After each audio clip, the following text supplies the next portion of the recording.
Ito nga pala yung simpleng handa namin ng Pasko. At para maiba naman at hindi naman puro spaghetti at carbonara, nagluto nga pala si Daddy Jess ng pasta negra. Bali, magsusutay muna tayo ng bawang at sibuyas. At kapag naging golden brown na yan, ilalagay na rin natin yung hipon, pusit at yung halaan.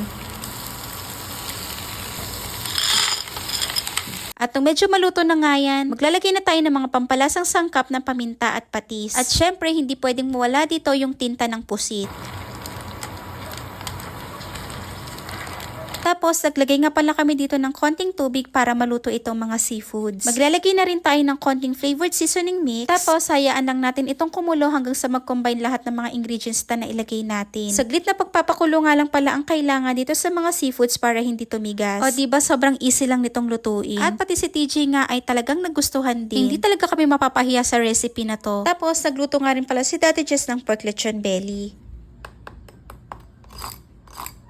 Bali, itong lechon belly naman ay in-order lang namin sa Nanang's. Marinated na nga rin pala ito, kaya diretso iho na nga pala ito ni Daddy Jess. At ito lang naman ang mga simpleng handa namin ng Pasko. Tapos, buko salad naman for dessert. O baka nag-iisip kayo ng maihahanda nyo sa darating na bagong taon. I-try nyo na rin to. Ayun lang.